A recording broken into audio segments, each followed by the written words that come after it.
بسم اللہ الرحمن الرحیم الرحمن علم القرآن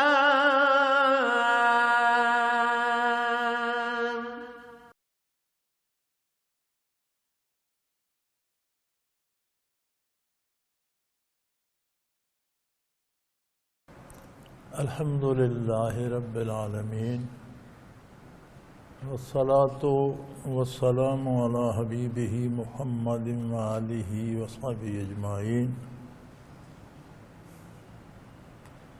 اعوذ باللہ من الشیطان الرجیم بسم اللہ الرحمن الرحیم حامیم والکتاب المبین انا جعلناہ قرآنا عربیا لعلکم تعقلون وَإِنَّهُ فِي أُمِّ الْكِتَابِ لَدَيْنَا لَعَلِيٌّ حَكِيمٌ اللهم سبحانك لا علم لنا إلا ما علمتنا إنك أنت العليم الحكيم رب اشرح لي صدري ويسر لي أمري واحلل عقدة من لساني يفقهوا قولي رب زدني علما مولاي صل وسلم دائما أبدا علی حبیبک خیر الخلق کلہم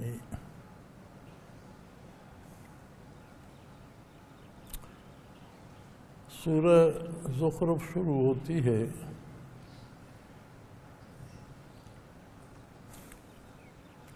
یہ بھی ان صورتوں میں سے ہے جو مکہ مکرمہ میں نازل ہوئی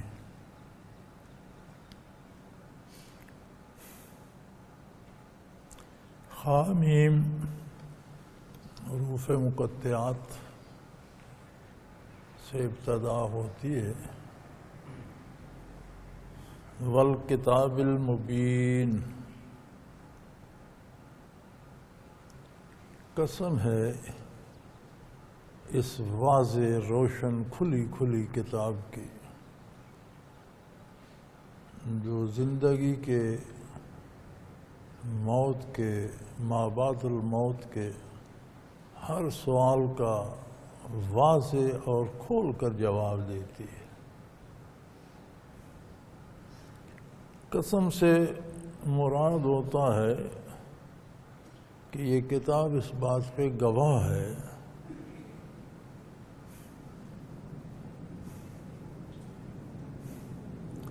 اسی لیے فرمایا گیا ہے کہ اللہ کریم کے علاوہ کسی کی قسم کھانا جائز نہیں ہے چونکہ ہر شے پہ ہمہ وقت وہی گواہ ہے قرآن کریم میں جو قسمیں اللہ کریم نے کھائی ہیں مخلوق کی زمانے والعصر زمانے کی یا اس طرح تو وہ متعلقہ بات پہ وہ چیز شاہد عدل ہوتی ہے گواہ ہوتی ہے قسم سے مراد ہوتی ہے کہ اسے بطور گواہ پیش کیا جاتا ہے جیسے والعصر زمانے کی قسم تو زمانہ گواہ ہے اس بات پہ کہ ان الانسان لفی خسر کے انسان خسارے میں سوائے ایمان والوں کے دنیا میں آتا ہے اگر ایمان نصیب ہوتا ہے اطاعت الہی پاتا ہے تو کچھ کماتا ہے حاصل کرتا ہے ایمان سے معروم رہتا ہے تو ضائع کرتا رہتا ہے وقت بھی اپنے احساسات بھی اور بالآخر نامراد دنیا سے ہمیشہ کے خسارے میں چلا جاتا ہے تو یہاں اس کتاب کو حقائق پہ گواہ بتایا اللہ نے یہاں دو باتیں ارشاد فرمائیں ایک بات یہ کہ دنیا کا کوئی سوال ہو وہ انسان کی ذات سے متعلق ہو اس کے متعلقات سے متعلق ہو معاشرے سے متعلق ہو قوم سے ملک سے یا بین الاقوامی سطح پر ہو وہ معیشت سے متعلق ہو معاشرت سے متعلق ہو وہ سیاست سے متعلق ہو وہ تعلیم و تعلم سے متعلق ہو وہ عدلیہ سے متعلق ہو انسانی زندگی کا کوئی سوال دنیا میں یا بہت بڑا سوال موت کیا ہے، ما بعد الموت کیا ہے، موت کے بعد کیا ہے، آخرت کیا ہے؟ فرمایا ہر سوال کا واضح جواب اس میں موجود۔ کوئی شعبہ زندگی ہو اور موت ہو، ما بعد الموت ہو، ہر سوال کا جواب اس کتاب میں، اور مبہم نہیں ہے، یہ نہیں ہے کہ کوئی سمجھ نہ سکے۔ یہ کتاب صرف علماء کے لیے نہیں ہے کہ علماء سمجھ سکے، یہ کتاب صرف پڑھے لکھے لوگوں کے نہیں ہے، یہ ہر انسان کے لیے ہے۔ جو نہیں مانتا یہ اس کے لیے بھی ہے، نہ ماننا اس کی طرف سے ہے۔ یہ جرم وہ کر رہا ہے، یہ محرومی وہ اب خود قیمت لے رہا ہے۔ اگر زندگی میں توبہ نصیب ہو جائے، وہ مان لے تو سارے فوائد پھر اس کو مل جائے۔ لہذا یہ کیا ہے؟ کتاب مبین ہے، واضح روشن کتاب۔ یہ الگ بات کہ اللہ جس کو جتنا علم دیتا ہے اس کی سمجھ اس کے مطابق ہوتی ہے۔ علماء عام آدمی سے زیادہ جانتے ہیں، لیکن یہ صرف علماء کے لیے نہیں ہے۔ فَاسْأَلُوا أَهْلَ الذِّكْرِ إِن كُنتُمْ لَا تَعْلَمُونَ، اگر تم پڑھے لکھے نہیں ہو، نہیں سمجھ سکتے ہو، تو جو پڑھے لکھے ہیں ان سے پوچھ لو۔ ہر آدمی کے لیے ہے اور ہر انسان کو اسے جاننا ضروری ہے اگر وہ اپنی انسانیت بچانا چاہتا۔ اِنَّا جَعَلْنَاهُ قُرْآنًا عَرَبِيًّا، ہم نے اس قرآن کو عربی زبان میں نازل فرمایا ہے، لَعَلَّكُمْ تَعْقِلُونَ، تاکہ خوب اچھی طرح سے باتیں سمجھ سکو، نوع انسانی کے لیے۔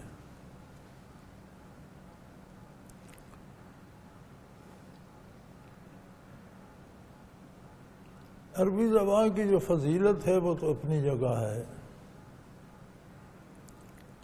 آپ صلی اللہ علیہ وسلم نے فرمایا عربی سے محبت کرو، میں عربی ہوں، قرآن عربی زبان میں ہے، اہل جنت کی زبان عربی ہے۔ یہ فضیلتیں اپنی جگہ۔ دنیا بھر کی تمام زبانوں میں رکھ کر دیکھا جائے تو عربی کے مقابلے کی دنیا میں کوئی زبان نہیں جو بولی جاتی۔ عربی میں چند الفاظ آتے ہیں، اس کو جب ہم اردو، انگریزی یا دوسری زبانوں میں ترجمہ کرتے ہیں تو ایک مضمون بنتا ہے۔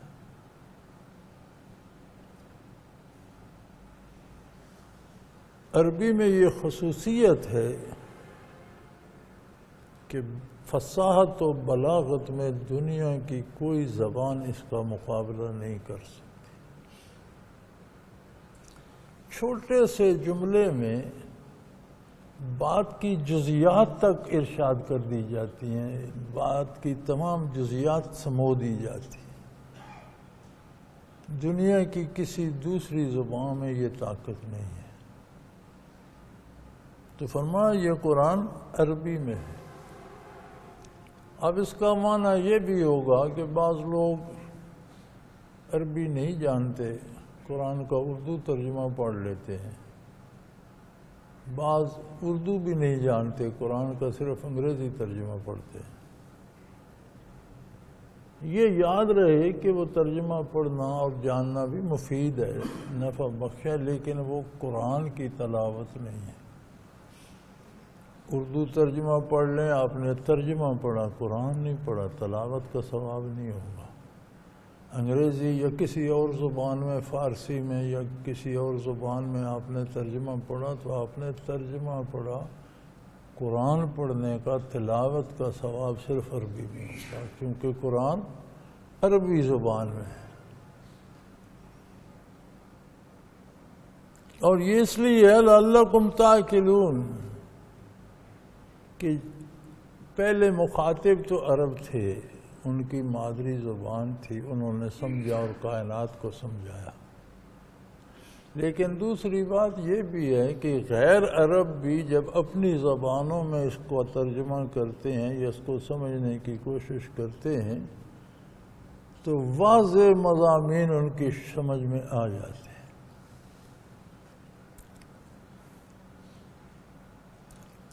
اور یہ نہ سمجھا جائے کہ عام کتابوں کی طرح یہ بھی ایک کتاب ہے، ایسی بات نہیں ہے۔ وَإِنَّهُ فِي أُمِّ الْكِتَابِ لَدَيْنَا لَعَلِيٌّ حَكِيمٌ، یہ لوح محفوظ میں بھی موجود ہے، ہماری بارگاہ میں لوح محفوظ میں بھی محفوظ ہے، اور یہ کتاب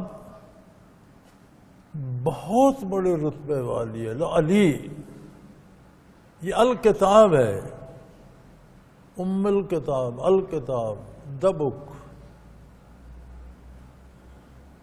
جب آپ الکتاب یعنی معرفہ استعمال کرتے ہیں تو اس سے مراد یہ ہوتی ہے کہ کائنات میں یہ اکیلی کتاب ہے، اس جیسی کوئی دوسری کتاب ہے۔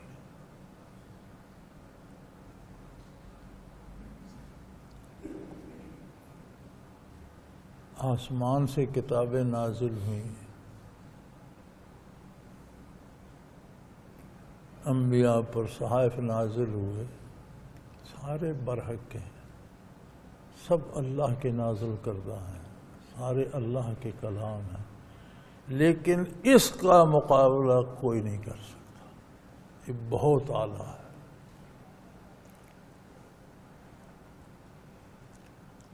زبور نازل ہوئی ایک خاص وقت، ایک خاص زمانے، ایک خاص قوم کے لیے۔ تورات نازل ہوئی ایک خاص وقت، ایک خاص عہد، ایک خاص قوم کے لیے۔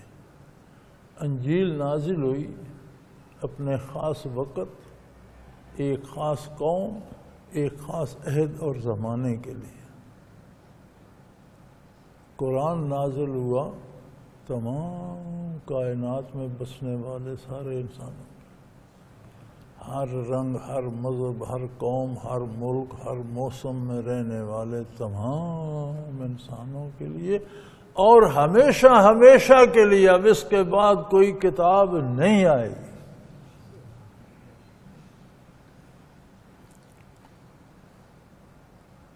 آج سے 1450 سال پہلے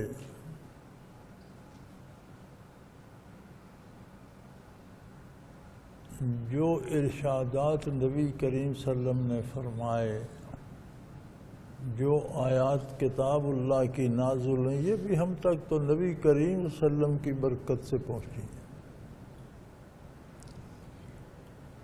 اب صدیاں بدل گئیں، زمانے بدل گئے، لوگوں کی رہائش، لوگوں کا لین دین، لوگوں کا لباس بدل گیا، لوگوں کے سفر کے طریقے بدل گئے، معاملات پھیل گئے،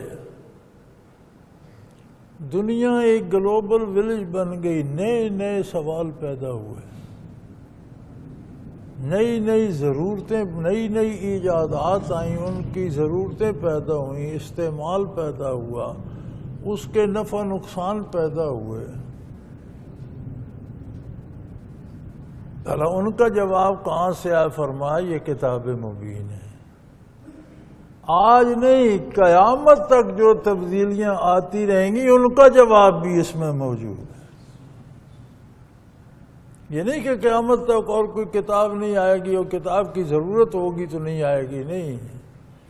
محمد الرسول اللہ کے بعد کسی نئے نبی کی ضرورت باقی نہیں، قرآن کے نزول کے بعد کسی نئی کتاب کی ضرورت باقی نہیں، قیامت تک کے لیے سارے سوالوں کے جواب اس میں موجود۔ اور یہ 1450 سال اس بات پر گواہ ہیں کہ انسانی معاشرے میں جو نیا سوال پیدا ہوا قرآن و سنت نے اس کا جواب دیا، اور قیامت تک دیتا رہے گا۔ فرمایا یہ عام کتاب نہیں ہے، یہ الکتاب ہے، اور اللہ کی بارگاہ میں بہت بلند رتبہ ہے اس کا. علی بہت بڑی شان والی، حکیم، یہ دانائی اور حکمت سے پر ہے، لبریز ہے دانائی سے، حکمت سے، شعور سے. أَفَنَضْرِبُ عَنْكُمُ الذِّكْرَ صَفْحًا أَنْ كُنْتُمْ قَوْمًا مُسْرِفِينَ. اب یہ بات کہ کتنے لوگوں نے قرآن کو مانا، کتنے لوگ نہیں مانتے، یہ بات یہ تقاضا نہیں کرتی کہ اللہ کریم قرآن ہی کو اٹھا لیں. اگر تم نہیں مانو گے تو کیا نصیحت کرنا چھوڑ دیا جائے گا؟ نہیں، یہ اللہ کا احسان ہے، اس کی شان ہے. وہ خالق ہے، مالک ہے، وہی رہنما ہے، وہ رہنمائی کرتا رہے گا. ماننے نہ ماننے کا اختیار اس نے تمہیں دیا ہے. تم مانتے ہو تو نور علی نور، نہیں مانتے تو اس کا نتیجہ بھگت لو گے. مانو یا نہ مانو، قرآن بیان ہوتا رہے. یہ تمہارے ماننے کا محتاج نہیں ہے کہ بہت لوگ مانتے ہیں اس لیے بیان کرو، لوگ نہیں مانتے چھوڑ دو. فرمایا کیا اگر تم نہیں مانو گے تو ہم نصیحت کرنا چھوڑ دیں گے؟ ایسا نہیں ہوگا.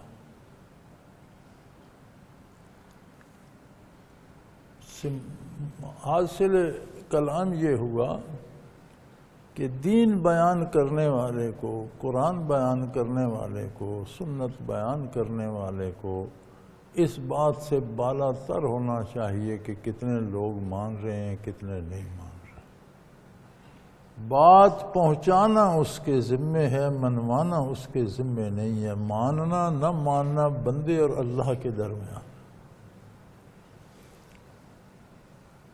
اکثر اوقات یہ ہوتا ہے کہ ہم کہتے ہیں تھوڑے بندے ہیں، آج تقریر کا مزہ نہیں آیا جی، آج تو بڑا ہجوم تھا، بڑی تقریر. یہ نہیں، ایک بندہ ہو یا 1,00,000 بندہ ہو، جسے بات پہنچانی ہے اسے اللہ اور اللہ کے رسول کی بات پہنچانی ہے. اسے پورے سوز، پورے درد دل اور پوری دانائی و حکمت کے ساتھ بات پہنچانی چاہیے. بندے خواہ 1 کروڑ ہوں یا 1 ہوں.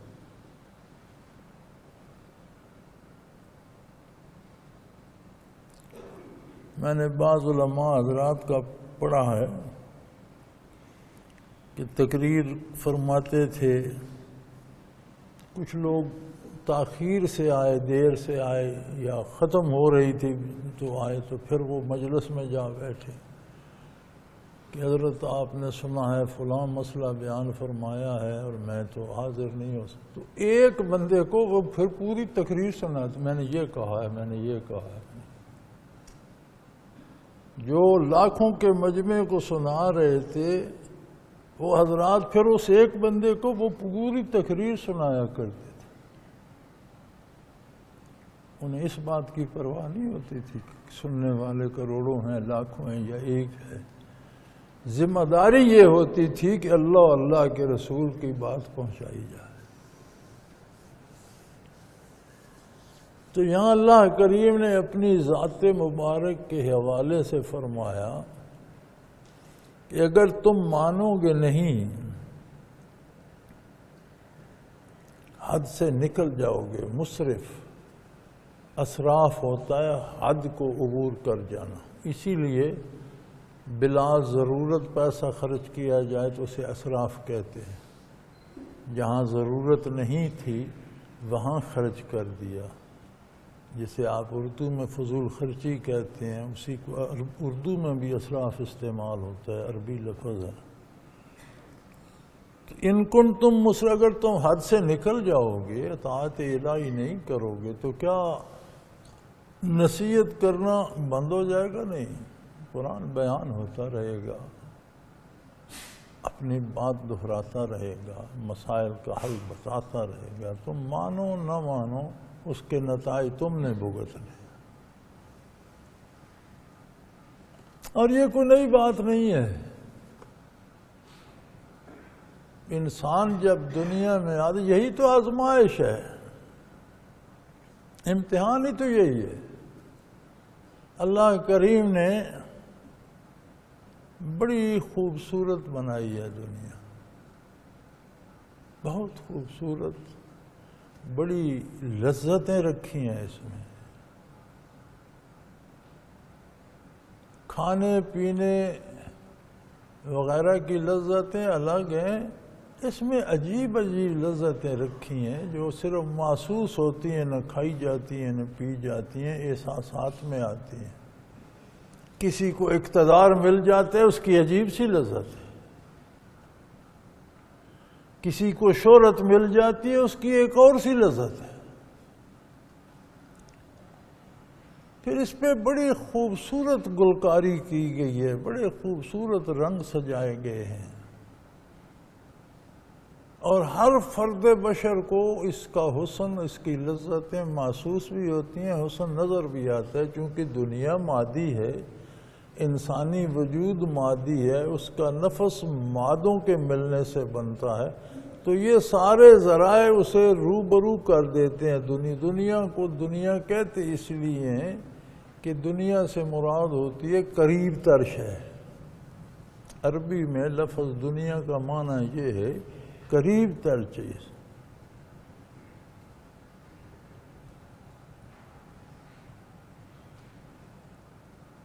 تو یہ چونکہ بالکل قریب تر ہے، ظاہری آنکھوں سے نظر آتی ہے، ظاہری لذتیں محسوس ہوتی ہیں، دماغ فوراً محسوس کرتا ہے۔ آخرت کے لیے دل چاہیے، دل کی نگاہ چاہیے، دل کی زبان چاہیے، دل کے کان چاہیے۔ دل ایک خون کا لوتھڑا ہے، گوشت کا لوتھڑا ہے، خون پہنچانے کی ایک مشین ہے۔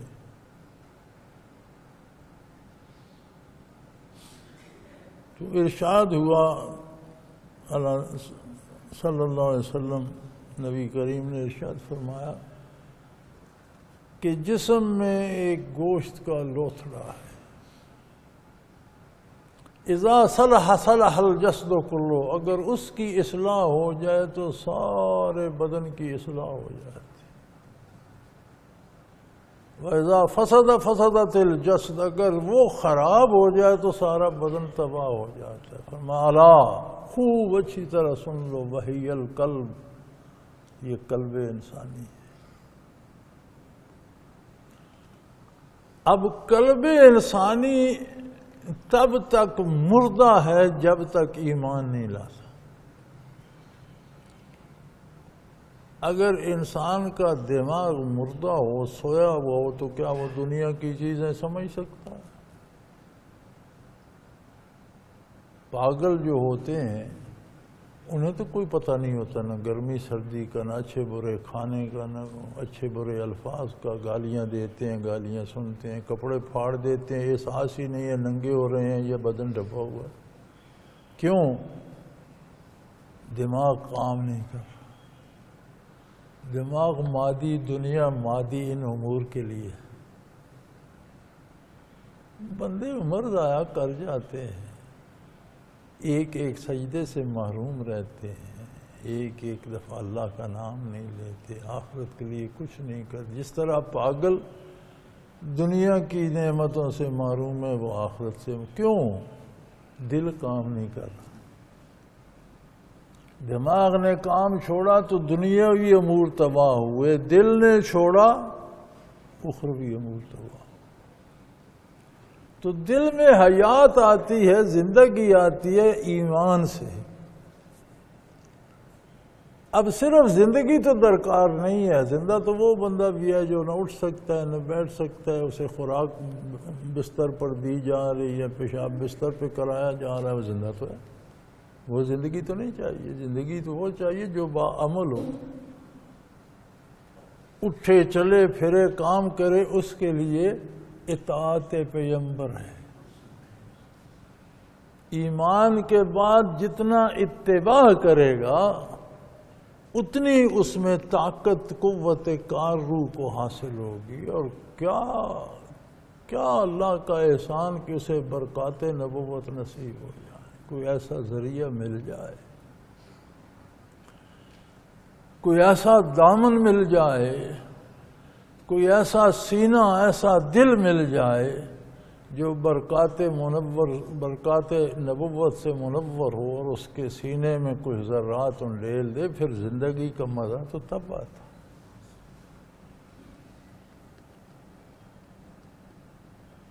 اور کتنے خوش نصیب ہیں وہ لوگ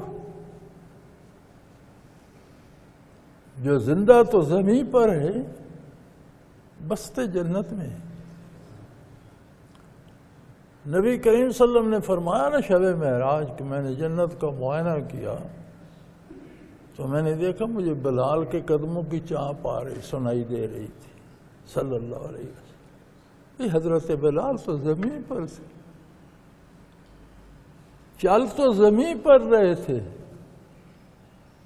آقا نامدار صلی اللہ علیہ وسلم فرماتے ہیں جنت میں نے اس کے قدموں کے چلنے کی آواز کی چانپ سنی قدموں کی۔ مطلب ہے جیتے زمین پر ہے، بستے جنت میں ہے۔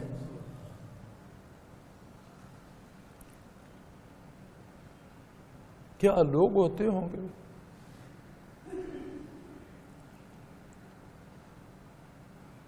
یہ نعمتیں نصیب ہوتی ہیں برکات نبوت، اتباع نبوت سے۔ لیکن چونکہ دنیا کے حسن میں بندہ کھویا ہوا ہوتا ہے، اسے چھوڑنا نہیں چاہتا۔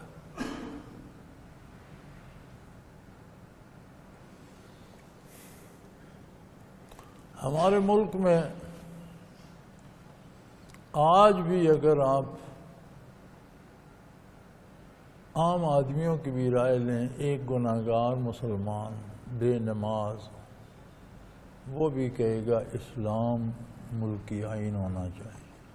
وہ خود بے نماز ہے، وہ خود اس بات کو سمجھتا ہے کہ اسلام نافذ ہو گیا تو نماز نہ پڑھنے کی سزا ملے گی، درے ماریں گے۔ وہ کہتا ہے اسلام ہونا چاہیے۔ جو عمل پیراں ہیں ان کو چھوڑ دیں، بے عمل بھی کیسا؟ یہ کیوں نہیں ہوتا؟ ہمارے حکمران نہیں جانتے ہیں، نمازیں بھی پڑھتے ہیں، روزے بھی رکھتے ہیں، عمرے بھی کرتے ہیں، حج بھی کرتے ہیں، اسلام کو نافذ کیوں نہیں کرتے؟ دلوں میں آخرت کا ذائقہ چکھنے کا شعور نہیں ہے، صرف دنیا کی لذت کے عادی ہیں، اسے چھوڑ نہیں سکتے۔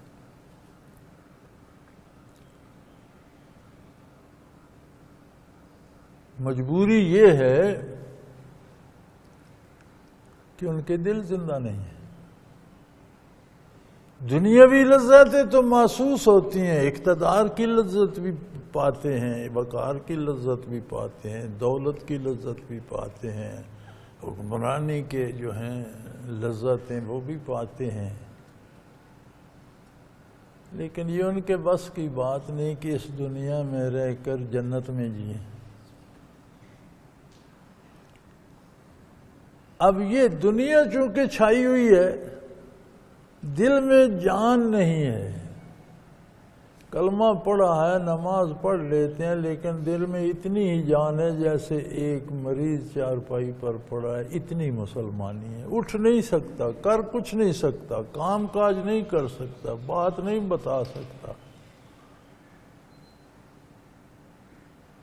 تو اس مریض بیچارے نے کیا کرنا ہے؟ ہونا تو وہی ہے جو چلتے پھرتے جو لوگ کر رہے ہیں، انہیں نہیں کر رہا۔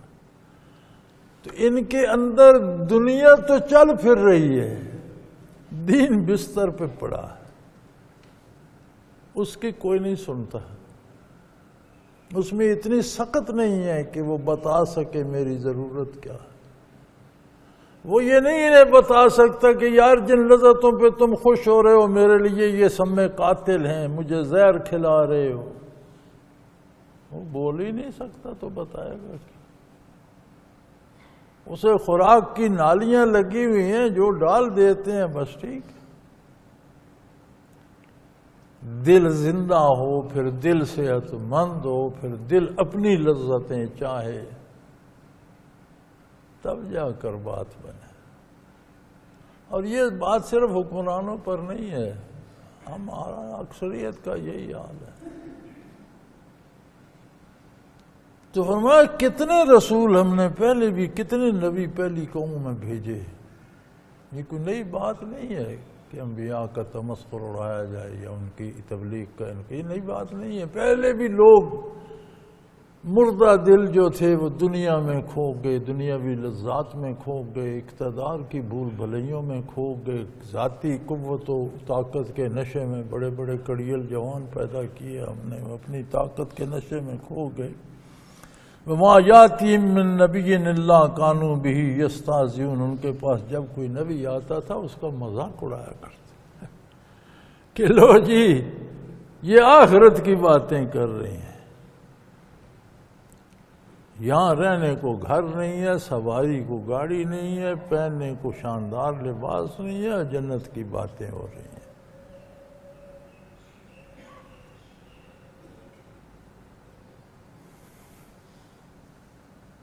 لیکن فرمایا پھر ہوا کیا؟ نتیجہ کیا ہوا؟ یہ بھی تو دنیا کی تاریخ میں دیکھو، اگر انبیاء کا مذاق اڑایا گیا تو مذاق اڑانے والوں کا انجام کیا ہوا یہ بھی تو دیکھ لو۔ فَأَهْلَكْنَا أَشَدَّ مِنْهُمْ بَطْشًا، بڑی بڑی طاقتور قوموں کو ہم نے نیست و نابود کر دیا، تباہ و برباد کر دیا۔ یہ بربادی انہوں نے انبیاء کا مذاق اڑا کر خود خریدی۔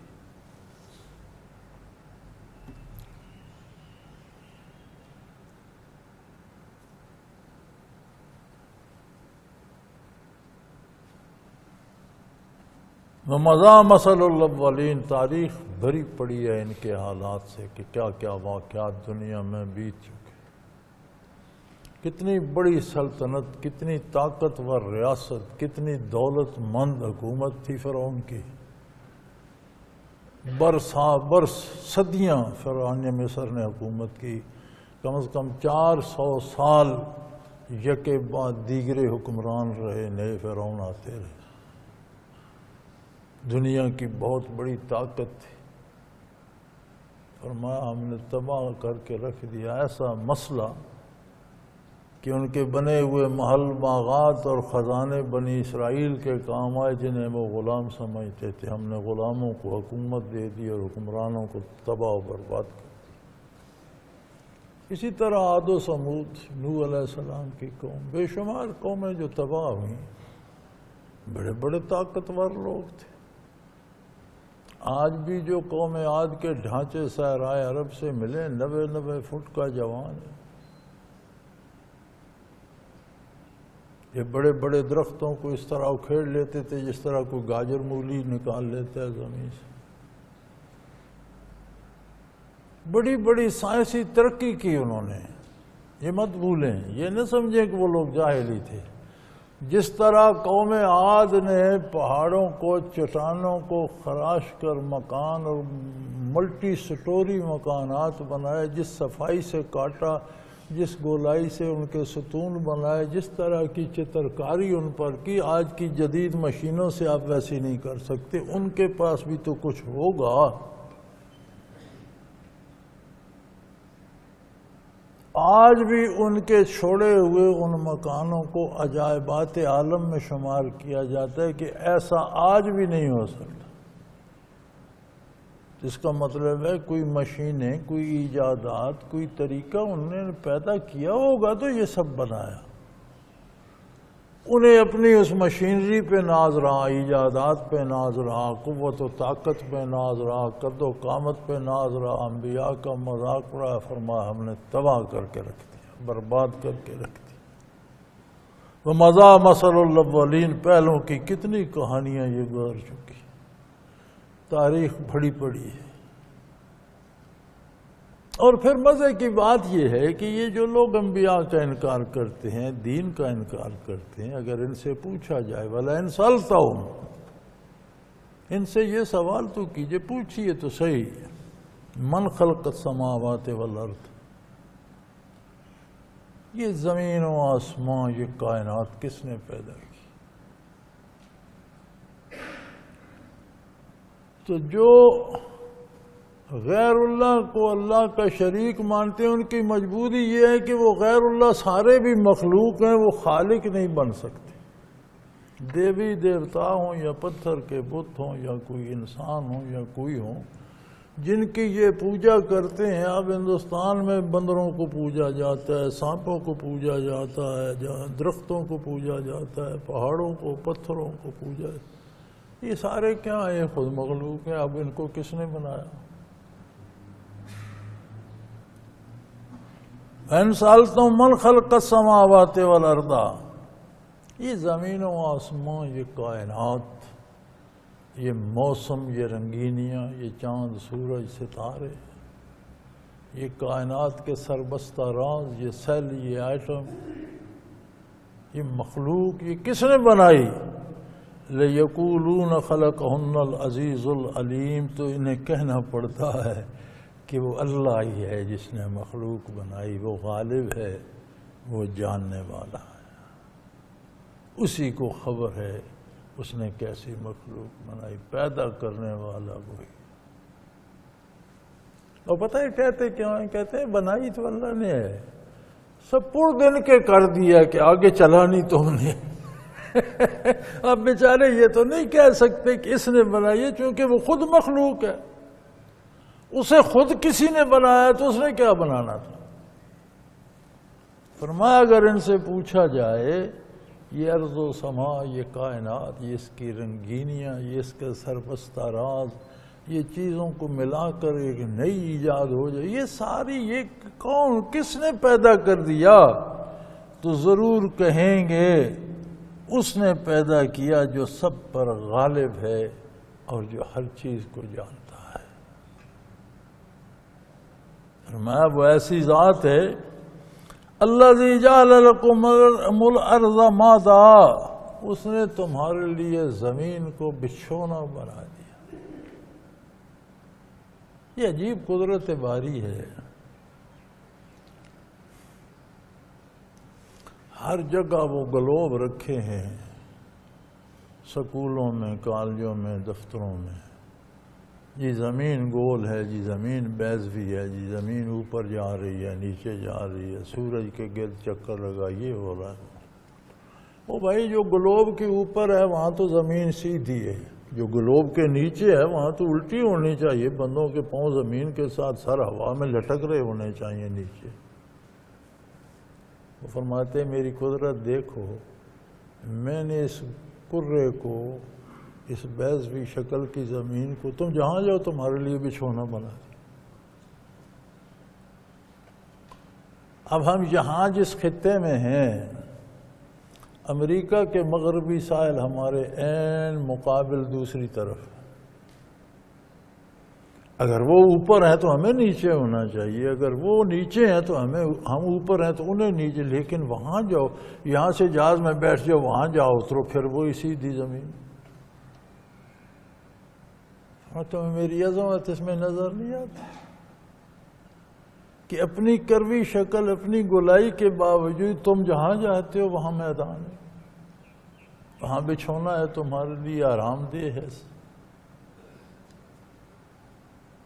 ورنہ تو کوئی اس کنارے پہ ہوتے تو ان کے لیے زمین اس طرح کھڑی ہوتی، ادھر والوں کے نیچے والوں کے لیے الٹی ہوتی۔ فرمایا نہیں، جعل لکم الارض مہدا، ہم نے ساری زمین کو تمہارے لیے ایک بستر کی طرح، بچھونے کی طرح آرام دہ کر دیا، جہاں جاتے ہو سیدھی ملتی۔ وجعل لکم فیہا سبلا لعلکم تہتدون، اور اس میں سمتیں، طرفیں، اکناف، راستے متعین کر دیے کہ انسانی معاشرہ تشکیل پائے، ایک دوسرے کے پاس آ جا سکو، ایک دوسرے کی خبر لے سکو، ایک دوسرے کے حالات جانتے ہو، اور زندگی جانوروں کی طرح نہ ہو کہ جہاں کوئی پیدا ہوا جیا پلا بڑا مر گیا، نہیں، انسانی معاشرہ ایک دوسرے سے متعلق ہو۔ ہم نے راستے بنا دیے، طریقے بنا دیے، کہیں ہوائی جہاز سے پہنچ جاتے ہو، کہیں پیدل پہنچ جاتے ہو، کہیں گھوڑے پہ پہنچ جاتے ہو، کہیں گاڑی پہ، بس پہ، کار۔ تو یہ ساری نعمتیں ہم نے عطا کی کہ ایک انسانی معاشرہ تشکیل پائے،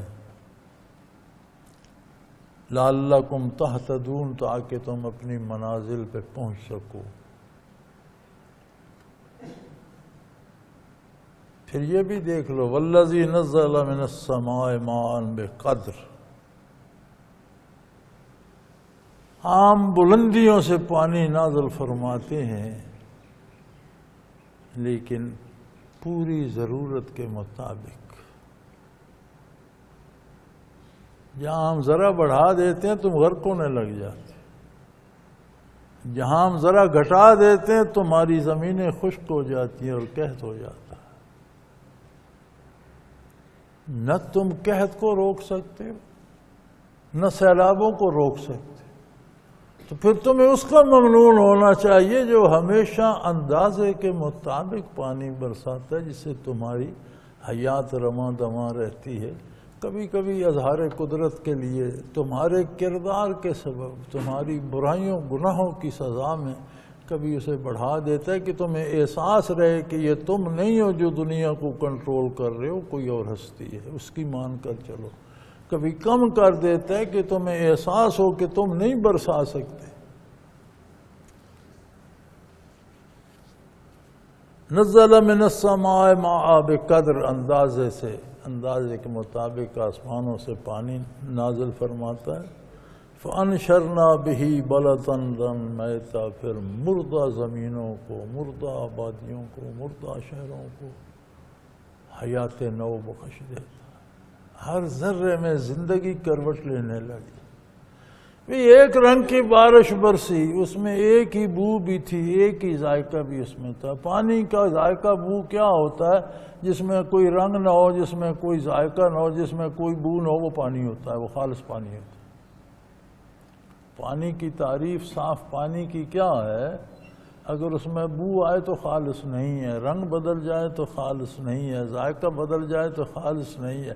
بے ذائقہ، بے رنگ، بے بو پانی خالص ہوتا ہے، جس میں نہ رنگ نہ ذائقہ نہ بو۔ زمین پہ گرتا ہے تو کتنے رنگ پیدا کرتا، کتنی خوشبوئیں پیدا کرتا، کتنے ذائقے پھلوں میں پیدا کرتا۔ ایک جیسی زمین ہے، نہ اس میں رنگ ہے، نہ بو ہے، نہ ذائقہ ہے۔ ایک جیسا پانی برسا، نہ اس میں رنگ ہے، نہ بو ہے، نہ ذائقہ ہے۔ جو رویدگی ہوئی، سبحان اللہ و بحمدہ،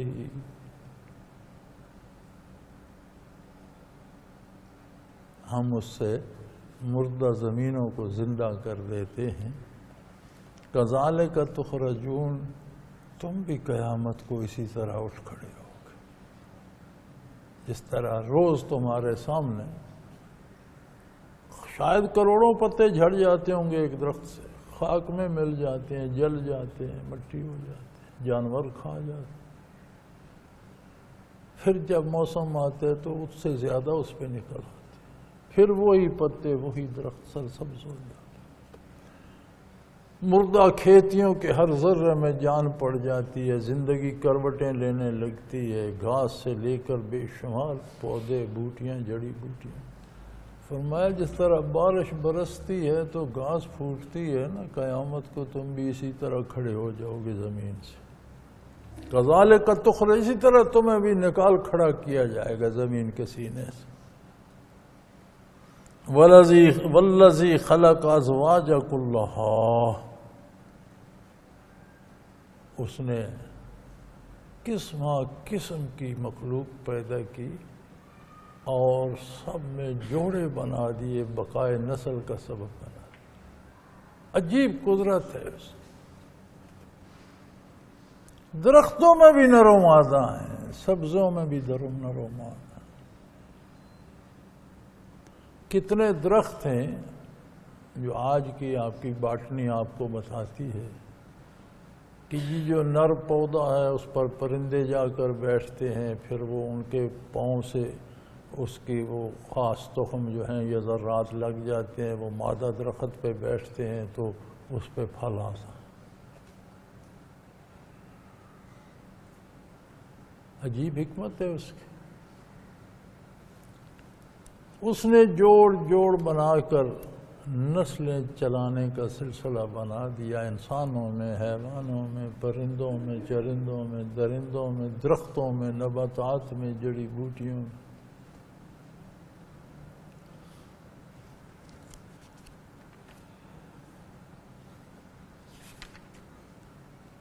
وَجَعَلَ لَكُمْ مِنَ الْفُلْكِ وَالْأَنْعَامِ مَا تَرْكَبُونَ، اس نے تمہارے لیے مختلف سواریاں بنا دیں، بے جان بھی اور جاندار بھی۔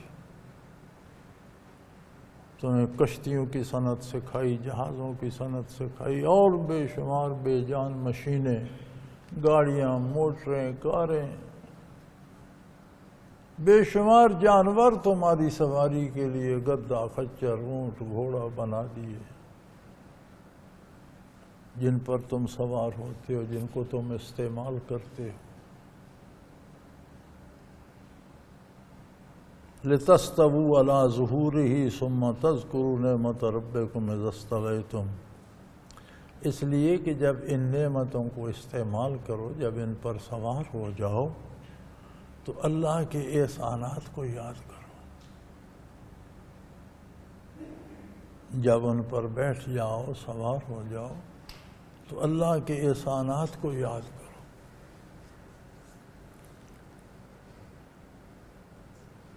وَتَقُولُوا سُبْحَانَ الَّذِي سَخَّرَ لَنَا هَٰذَا وَمَا كُنَّا لَهُ مُقْرِنِينَ وَإِنَّا إِلَىٰ رَبِّنَا لَمُنْقَلِبُونَ، جب بیٹھ جاؤ تو کہو اللہ، وہ پاک ہے وہ ذات جس نے ہمارے لیے سواری کو مسخر کر دیا، اس اونٹ کو، اس گھوڑے کو، اس کشتی کو، اس بحری جہاز کو، اس ہوائی جہاز کو، اس ریل گاڑی کو، اس کار کو، اس موٹر کو ہمارے لیے مسخر کر دیا، ہم جیسا چاہیں اسے استعمال کر رہے ہیں۔ اگر اللہ یہ طاقت نہ دیتے تو ہم ایسا نہ کر سکتے، نہ یہ گاڑیاں بنا سکتے۔ یار بندر بھی تو ایک مخلوق ہے، وہ کوئی جہاز گاڑی بنا لیتا ہے، کھاتا پیتا انسانوں کی طرح، نسل انسانوں کی طرح چل رہی ہے، لیکن نہیں کر سکتا۔ اور کتنی مخلوق ہمیں یہ طاقت دی، ہمیں یہ قوت دی، ان پر قابو دے دیا، ہمیں انہیں استعمال کر رہے ہیں، ورنہ اگر اللہ یہ طاقت نہ دیتے ہم نہیں کر سکتے تھے۔ اور یہ یقینی بات ہے، وَإِنَّا إِلَىٰ رَبِّنَا لَمُنْقَلِبُونَ، انہیں کاروں اور گاڑیوں اور جہازوں میں نہیں رہنا، ہمیں اللہ کی بارگاہ میں حاضر ہونا۔ یہ آیہ کریمہ مسنون دعا بھی ہے۔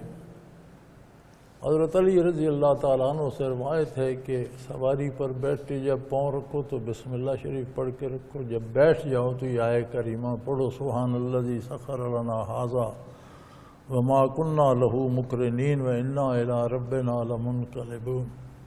اب اس میں آپ کو ایک بڑا مزیدار واقعہ سناؤں کہ جب میں غیر ملکی دوروں پہ جاتا تھا تو مسلسل سفر ہوتا تھا، ہر دوسرے تیسرے مہینے،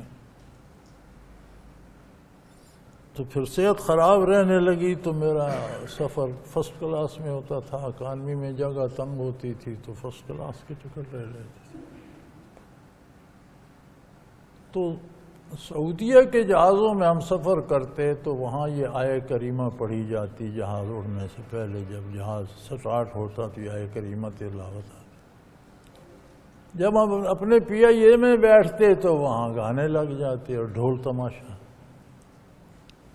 تو جہاز میں وہ ایک لفافہ ہوتا ہے کہ کوئی بات ہے تو آپ لکھیں، وہ ٹکٹ نمبر، سیٹ نمبر، تو وہ میں انہیں لکھتا کہ بھئی یہ اس میں یہ آیہ کریمہ پڑھو، یہ کیا تماشا ہے، تم ڈھول باجے بجانے لگ جاتے۔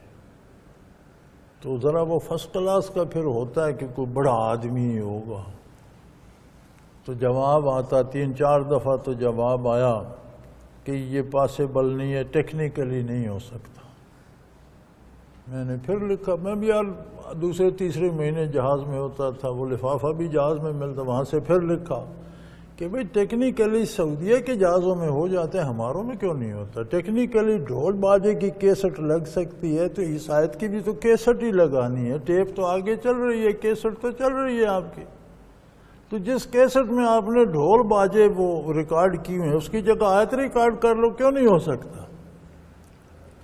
کوئی 6 مہینے سال بھر یہ چلتی رہی، حکمرانوں نے بھی یا اداروں نے بھی سمجھا کوئی بہت بڑا آدمی ہے، روز فرسٹ کلاس میں بیٹھا ہوتا ہے، چٹھی لکھ دیتا ہے۔ خیر انہیں اللہ نے کرایا، ایک حافظ صاحب ہوتے تھے پنڈی، بڑے سرکاری تقریبات میں وہ بھی پڑھا کرتے تھے، اللہ ان کے درجات بلند کرے، نیک آدمی تھے، فوت ہو گئے۔ ان کی قرأت میں سبحان الذی سخر لنا ھذا وما کنا لہ مقرنین وانا الی ربنا لمنقلبون، یہ پوری آیت انگریزی میں اس کا ترجمہ ہمارے جہاز میں PIA میں لگ گئی۔ اب یہ جب آیت لگی، جہاز جب اڑتا تو کہتے پاک ہے اللہ جس نے یہ چیز ہمارے قابو اختیار میں، ہمیں اس کی بارگاہ میں لوٹ کر، تو جتنے جناب VIP تھے سب نے چٹھیاں لکھنی شروع کر دی، یار یہ جو ہے نا کہ ہمیں لوٹ کر اللہ کے پاس جانا ہے، یہ نکال دو بیچ میں سے۔ یہ اتنے خدا بیزار تھے، اتنی کثرت سے انہیں ڈاک گئی کہ انہوں نے آئے کریمہ کا یہ حصہ وَإِنَّا إِلَىٰ رَبِّنَا لَمُنْقَلِبُونَ نکال دیا۔ وہ الحمدللہ ابھی تک یہ آیت پڑھی جاتی ہے، لیکن یہ اگلا حصہ نہیں پڑھا جا سکتا۔ یہ لوگ کہتے ہیں یار جہاز میں اڑ رہے ہو تم قبر یاد دلا دیتے ہو، موت یاد دلا میں، نہیں ہمیں موت کی بات ہمارے ساتھ نہ کرو۔ کمال ہے۔ تو ابھی تک یہ پڑھی جا رہی ہے سبحان الذی سخر لنا ھذا وما کنا لہ مقرنین، یہاں رک جاتے ہیں، آگے نہیں پڑھتے وَإِنَّا إِلَىٰ رَبِّنَا لَمُنْقَلِبُونَ۔ فرمایا جب سواری پر بیٹھ جاؤ اللہ کی عظمت کو یاد کرو، یہ بھی اس کی مخلوق ہے، یہ ذرات، یہ مشینیں جو جوڑ کر ہم نے بنائی، یہ سب اس کی مخلوق ہے، اس نے ہمیں یہ شعور بخشا، یہ علم دیا، یہ طاقت دی، ان چیزوں پر ہمیں متصرف بنایا، ہم نے ان کو جوڑ کر اپنے لیے سواریاں، گھوڑے، اونٹ، جہاز، گاڑیاں، کاریں، نہ جانے آئندہ کیا کیا بنے گا، لیکن سب کچھ اسی مخلوق سے، اللہ کے دیے علم سے بنے گا۔ اور ہمیں یقین ہے، انا پکی بات ہے، ہمیں لوٹ کر اللہ کے پاس جانا۔ وَجَعَلُوا لَهُ مِنْ عِبَادِهِ جُزْءًا، فرمایا انسان بھی ایسا بے وقوف ہے کہ مخلوق میں سے اس کے شریک بناتا ہے، جز بناتا ہے۔ یہ اللہ نے بارش برسانے کی قوت اسے دے دی ہے، اولاد دینے کی طاقت اس کے پاس ہے، صحت یہ دیتا ہے، مال و دولت یہ دیوی دیتی ہے۔ فرمایا جو جز بنائے جاتے ہیں، کسی بھی کل کے جو اجزاء ہوتے ہیں تو کل اپنے اجزاء کا محتاج ہوتا ہے۔ اگر 5 چیزیں مل کر ایک دوا بنتی ہے، اس میں سے ایک جز نکال دو تو وہ دوا بے اثر ہو جاتی ہے۔ 3 چیزیں مل کر ایک کرسی بنی ہے، ایک چیز نکال دو وہ ختم ہو جائے گی۔ یعنی کل اپنے جز کا محتاج ہوتا ہے۔ تو وہ کل تو اللہ کی ذات ہے، وہ خالق ہے، تم مخلوق کو اس کا جز کس طرح بنا لیتے ہو؟ مخلوق خود محتاج ہے، وہ بے نیاز ہے، وہ خالق ہے، یہ مخلوق ہے، یہ اس کا حصہ کیسے بن گئی؟ یہ اولاد دینے پہ، دولت دینے پہ، مال دینے پہ، زندگی موت دینے پہ قادر کیسے ہو گئے؟ وَجَعَلَ لَهُ مِنْ عِبَادِهِ جُزْءًا، اس کی مخلوق اس کے بندوں میں سے اس کے حصے دار اور اس کے جز بناتے ہیں۔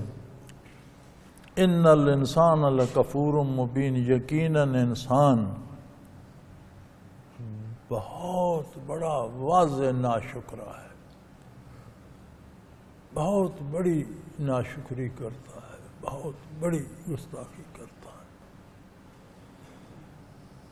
اللہ اللہ اللہ اللہ کریم معاف فرمائیں اور ہدایت پہ قائم رکھیں، دین پہ زندہ رکھیں، دین پہ موت دیں، دینداروں کے ساتھ حشر فرمائیں۔ وآخر دعوانا ان الحمدللہ رب العالمین۔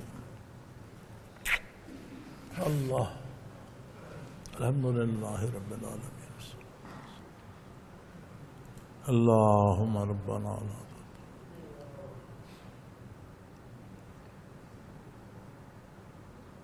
صلی اللہ تعالی علی حبیبی اللہ اللہ اللہ اللہ اللہ اللہ اللہ اللہ۔